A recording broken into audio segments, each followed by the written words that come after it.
Үндэсний баялагын сангийн орлого өдөр болгон өсөөд үржээд арвичаад явж байгаа. Өөрөөр хэлэх юм бол үндэсний баялагын сан 3 сангаас бүрддэг. Одоо нэг хэсэг нь бол ирээдүйн өв сан. Ирээдүйн өв сан өнөөдрийн байдлаар 1.6 тэрбум доллар гадаадын банкуд дээр жилийн одоо 4-5% хүртэл хадгалагдаж байна. За хоёрдугаарт нь үндэсний баялагын сангийн нэг одоо сан бол хуримтлалын сан.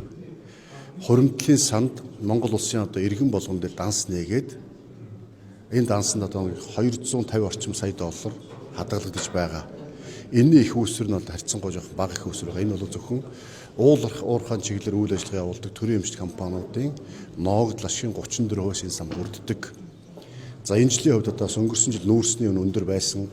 Харьцангуй одоо энэ санд арай их мөнгө орж ирсэн бол энэ жил нүүрсний үн буурсантай холбоотойгоор Эрдэнэс тавталгаа компани ноогдол ашиг 34% нь одоо багасж байгаа. Түүнтэй холбоотойгоор энэ жил өнгөрсөн жилээс арай бага хэмжээгээр энэ сан нэмэгдэнэ.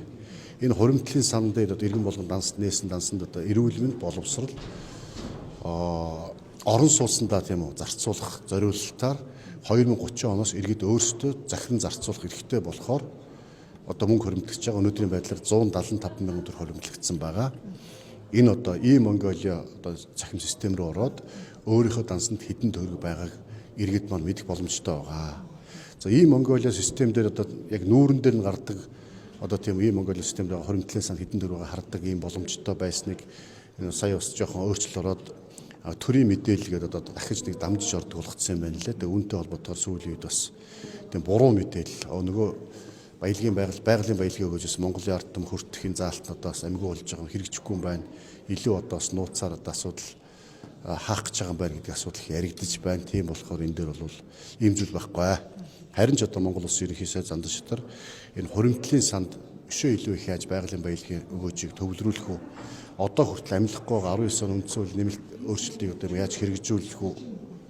Өнөөдөр амьдарч байгаа иргэдтэй тийм үү? Ирээдүйн санд бид 65% хадгалаад энэ өнөөдөр амьдарч байгаа иргэдэд маш бага хувь хуримтлагдж байгаа бол үнийг бас ирээдүйд болон өнөөдөр амьдарч байгаа иргэд яг адил тэгш хүртээмжтэй болгох уу? Энэ стратеги ордуудын 34-с 50% төрдөө аваад үүнийг хуримтлалын сандаа гараад дамжуулж иргэддээ яаж олгох уу гэдэг маш санаачлагт ажиллаж байгаа.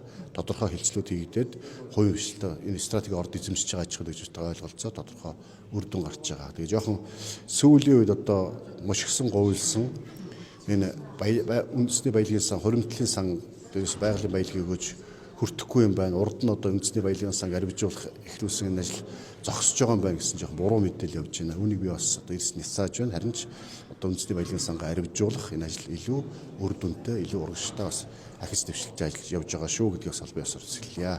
Одоо 175 мянган төгрөг лөө шүү дээ. Тэгэхээр 2030 он хүртэл яаж 10 сая төгрөг юм бэ? Ер нь тэр боломжийг сайн мэдэж ярилцсан байна. Тий, өнөөдөр одоо ярьсан гол сэдв тийм үндэсний баялагын сангийн менежментийг үндэсний баялагын санг яаж арвижуулах вэ?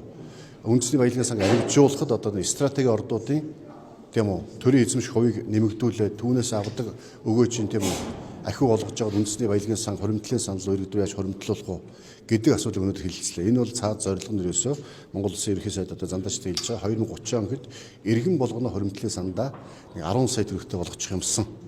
Өнөөдөр 2 жилийн одоо тийм хуримтлалын санд орж байгаа мөнгө 175 мянган болчихсон нэг иргэнд. Тэгвэл үнийг яаж 10 сая болгочих вэ гэдэг одоо бодлого хэрэгжүүлэх гээд хувийн хвшлийнхэнтэй гадаад дотоодын хөрөнгө оруулагч нартай тийм хөрөнгө оруулалт уулуурхай салбарт үйл ажиллагаа явуулж байгаа аж ахуй нэгжүүдтэйгээ мөн одоос уулуурхай үндэсний ассоциац үндэсний худалдаа ажрын танхим зэрэг төр хувийн хвшлийн байгууллагуудтай хамтраад ярилцаа шийдэл гаргая зөвшөлтсөё. Ямар нэгэн байдлаар төр давуу эрхтэйгээд тийм төрөөр далаалгаж хүч төрөх биш харилцсан ойлгоод ярилцаад хамгийн зөв одоо өрөг өөрчлөлтөд шийдэл гаргая гэдэг дээр хувийн хвшлээс шийдэл гаргасан орлуулсан. Тийм болохоор үүний төлөө засгийн газар анхаарч ажиллаж байгаа. Хасаа увсад очисон бас захыг барих талаар зөрчилдөлт хүрж явах шиг байна. Тэр увсын шатсан захыг хөнгөлтөө зээл болгохоор болов уу? Энэ дээр ямар шийдэл гарсан? Увсын зах шатсантай холбоотойгоор тэр одоо олон иргэд маань олон жил худалдаа наам хийж хуримтлуулсан хөрөнгө бараа материалаараа хохирсон.